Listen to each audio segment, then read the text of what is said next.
Hello friends, welcome to educational insight. दोस्तों, अगर आप एजुकेशनल इनसाइट चैनल पर नए हैं, पहली बार विजिट कर रहे हैं, तो दोस्तों प्लीज़ इसे सब्सक्राइब कर लें। शिक्षा से संबंधित किसी भी प्रकार का, अगर आप BEd, BTC, JBT, MEd, MA in education, BA in education, educational upliftment में आप कोई भी पेशेवर कोर्स कर रहे हैं, तो ये चैनल निसंदेह आपके लिए हेल्पफुल है। आपको जरूर इस चैनल से दोस्तों मदद मिलेगी। आते हैं शैक्षिक विचारधारा के रूप में, आज हम प्रकृतिवाद का अध्ययन करते हैं। दोस्तों, रूसो ने कहा था कि man is good by nature. कोई भी इंसान जो नियंता के हाथों से, प्रकृति के नियंता के हाथों से बन करके आता है, वो पवित्र होता है, स्वच्छ होता है, वो दोष उसमें बिल्कुल नहीं होता, वो निष्कलंक होता है। नियंता की कोई भी रचना गुडनेस से युक्त होती है, लेकिन वो सामाजिक ताने बाने में, सांसारिक ताने बाने में पोल्यूट हो जाती है, भ्रष्ट हो जाती है। तो रूसो ने कहा था प्रकृति की ओर लौटो, बैक टू नेचर। चलिए हम शुरुआत करते हैं प्रकृतिवाद की। तो यहां बात करते हैं everything comes from nature and returns to nature. प्रकृतिवादी जो दर्शन है वो ये मान के चलता है कि इस ब्रह्मांड में जो भी चीजें हैं वो प्रकृति से निकली हैं। उसका कारण, यानी उसका कारण भी प्रकृति ही है। कॉज एंड इफेक्ट, जो चीजें हम देख रहे हैं, जो चीजें इस ब्रह्मांड में, इस सृष्टि में विद्यमान हैं, उसका कारण प्राकृतिक शक्तियां हैं। जो मूर्त रूप में चीजें हमें दिखती हैं, जो हमारी ज्ञान की इंद्रियां, हम जिन ज्ञान की इंद्रियों को से चीजों को परसीव करते हैं, वो सारी की सारी चीजें वो प्राकृतिक शक्तियों का परिणाम है। और बाद में वो सारी की सारी जो मूर्त रूप में चीजें हमें दिखती हैं, वो प्रकृति की गोद में पुनः वापस लौट जाती हैं। अगर दार्शनिक दृष्टिकोण से हम विश्लेषण करें तो हम ये पाते हैं कि पदार्थ और जड़ वस्तु जो भी यहां पे विद्यमान है, वो पहले भी था, इस समय भी है, भविष्य में भी रहेगा। बस पदार्थों में एक नियम, एक संयोजन, एक प्रकार का घटनाक्रम दोस्तों चलता रहता है। एक प्रकार का ध्वंस और सृजन चलता रहता है, जो कि प्राकृतिक नियमों के अधीन है। यहाँ पे जो चीजें हम देखते हैं, नदी हो, नाले हो, समुद्र हो, आकाश हो, अंतरिक्ष हो, वनस्पतियां हो, जीव जंतु हो, झील हो, नदियां हो, तारे हो, सूर्य हो, ये सारी की सारी ये जो यूनिवर्स में जो घटनाएं घट रही हैं, वो सब प्राकृतिक नियमों के अधीन है।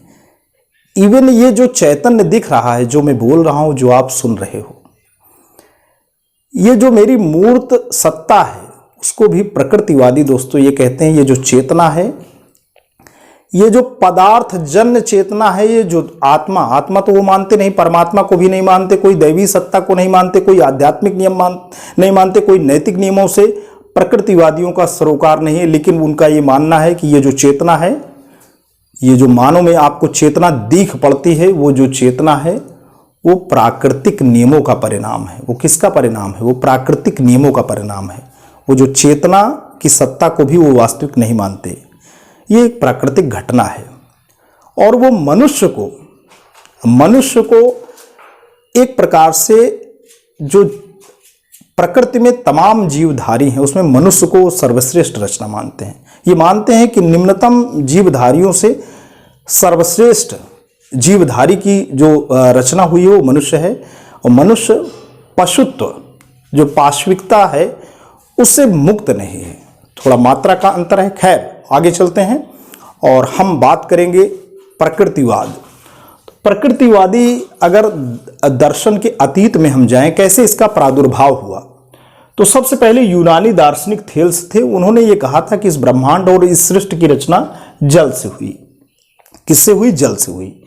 उसके बाद एक और दार्शनिक आए, उनका मानना था कि इस ब्रह्मांड जो चारों ओर हमें दृष्टिगत हो रहा है, उसकी रचना जो हुई थी वो वायु से हुई थी, और उनका नाम था एनेक्सिजेनस।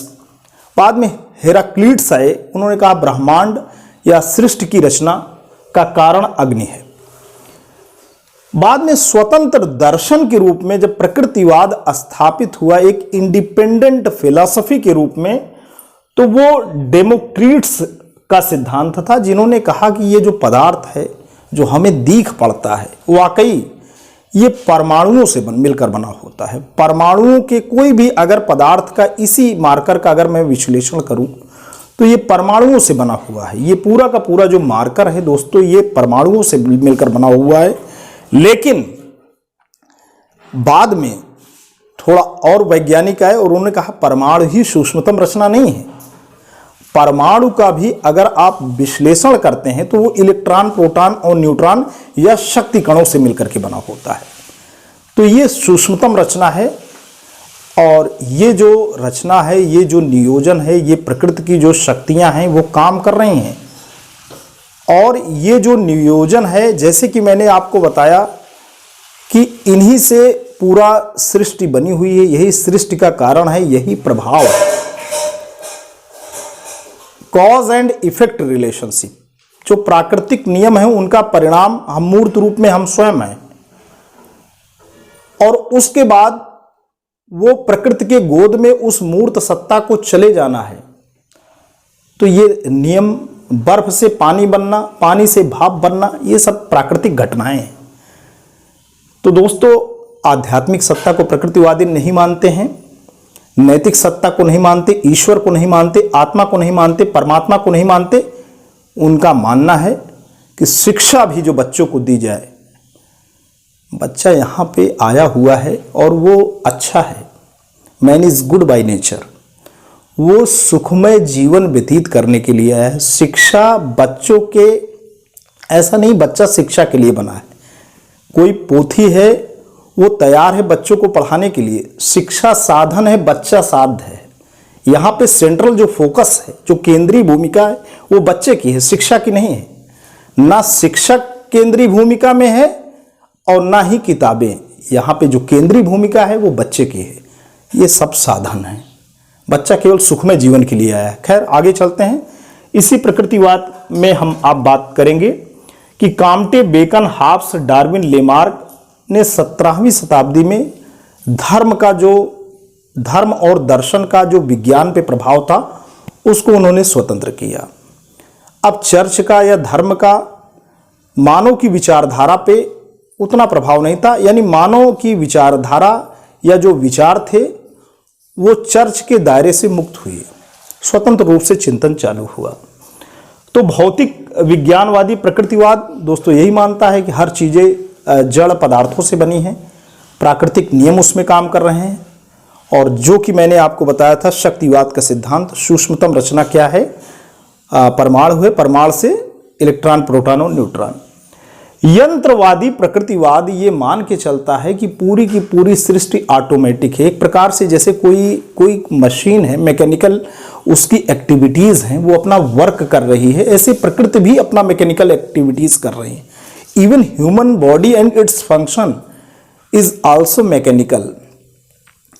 तो मानव जब इस शरीर को धारण करता है तो कुछ उसके रिफ्लेक्स एक्शंस होते हैं, कुछ मूल प्रवृत्तात्मक उसके व्यवहार होते हैं जो कि स्नायु ग्रंथि और मांसपेशियों से गाइड होते हैं, और जब वाह जो प्रकृति के जो सत्ता है उसके प्रेशर में, या आप कह सकते हैं उसके उद्दीपन में जब बातें आती हैं तो उन्हीं जो मानवीय जो मूल प्रवृत्तियां हैं उनका परिशोधन होता है, उनका मार्गांतरीकरण होता है। इसको मैकडूगल ने दोस्तों कहा था। आगे भी हम प्रकृतिवाद में इसकी बात करेंगे। तो ये यंत्रवादी प्रकृतिवाद है। जीव विज्ञानवादी प्रकृतिवाद के अंतर्गत हम मानते हैं कि मानव जो है वो जितनी भी वनस्पतियां हैं, जितनी भी जीवधारियां हैं, जो जीवन जहां पे दिख पड़ता है उसमें से बेस्ट क्रीचर मानव है, और मानव पाशविकता से मुक्त नहीं है।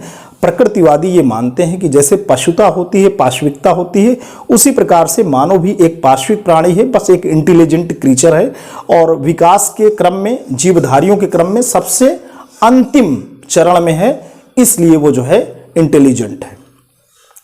चलिए, अब प्रकृतिवाद कुछ मूल सिद्धांतों को लेकर चलता है। यह ब्रह्मांड एक प्राकृतिक रचना है, ये नेचुरल फोर्सेस है, ये अपना वर्क करती रहती हैं। भौतिक संसार ही सत्य है, जो हमें दिख पड़ता है, जो हमारी ज्ञान की इंद्रियां देख पाती हैं, वही सत्य है। जो हमारे सेंस आर्गन परसीव नहीं करते, कोई परालोक नहीं है, कोई दैवी सत्ता नहीं है, कोई आध्यात्मिक सत्ता नहीं है, कोई नैतिक सत्ता नहीं है, इनका विश्वास बिल्कुल दोस्तों नहीं है। जीवन को सुख में जीना है, यही इनका विश्वास है। आत्मा पदार्थजन्य चेतन तत्व है। ये जो आत्मा की बात हो रही है, ये जो शरीर है हमारा पदार्थों से मिलकर बना है, उसमें जो चेतना है, तो आत्मा जिसका नाम लेते हैं वो पदार्थजन्य चैतन्य है। यानी आत्मा भी किसके ऊपर डिपेंड है? पदार्थ पे। मनुष्य संसार की श्रेष्ठ रचना है। मानव विकास प्राकृतिक क्रिया है। ये जो मानव का विकास हो रहा है वो नेचुरल प्रोसेस के अंतर्गत है। जीवन का उद्देश्य सुखपूर्वक जीना है। जीवन जो मिला है उसका हमारा उद्देश्य है सुखपूर्वक जीना। प्राकृतिक जीवन ही उत्तम है। प्रकृति की गोद में जाने के लिए रूसों ने ऐसे नहीं कहा था। उन्होंने कहा ये संसार, ये समाज, ये इसके नियम, ये तमाम प्रकार से व्यक्ति को बंधनों में दोस्तों बांध देते हैं। वाकई मानव प्रकृति के नियंता के हाथों स्वच्छ है, पवित्र है, निष्कलंक है, लेकिन समाज के ताना बाना और इसके नियमों में आकर के वो पल्यूट हो जाता है। इसलिए प्रकृति और उसके नियम वाकई दैवी हैं। दैवी शब्द तो यहाँ नहीं इस्तेमाल करना चाहिए। शुद्ध है, वहीं सुख है, वहीं शांति है, वहीं सुकून है। प्राकृतिक जीवन में सामर्थ्य, समायोजन और परिस्थितियों पर, तो दोस्तों प्राकृतिक जीवन में जो हमारा उद्देश्य शिक्षा का क्या होना चाहिए कि जो नेचुरल लाइफ है उसमें हम सामंजस्य कर सकें, समर्थ हों, और परिस्थितियों पर नियंत्रण का ही दोस्तों महत्व है। दोस्तों इसको डार्विन ने भी कहा था कि सर्वाइवल ऑफ द फिटेस्ट। हर एक जीवधारी यहां संघर्ष कर रहा है। हर एक जीवधारी जीना चाहता है, कोई मरना नहीं चाहता। हर एक जीवधारी परिस्थितियों से सामंजस्य कर रहा है, संघर्ष कर रहा है। लेकिन जो समर्थ है, जो समायोजन कर लेगा, वही फिटेस्ट होगा, और नहीं तो जो नहीं होगा दोस्तों वो फिनिश हो जाएगा। तो आज आपको मैंने दोस्तों प्रकृतिवाद का इतिहास बताया, प्रकृतिवाद की मूलभूत विशेषताएं बताई। आगे हम प्रकृतिवादी दर्शन और शिक्षा में प्रकृतिवादी दर्शन और बालक, प्रकृतिवादी दर्शन और विद्यालय, प्रकृतिवादी दर्शन और शिक्षक, प्रकृतिवादी दर्शन और शिक्षण विधियां, और प्रकृतिवाद की क्यों आलोचना हुई। ऐसा नहीं है कि प्रकृतिवाद ही एकदम निरपेक्ष सत्य है। आज के लिए इतना ही। ये वीडियो आपको कैसा लगा? यदि आपको अच्छा लगा हो तो प्लीज़ आप इसे लाइक करें। Thanks for watching and listening.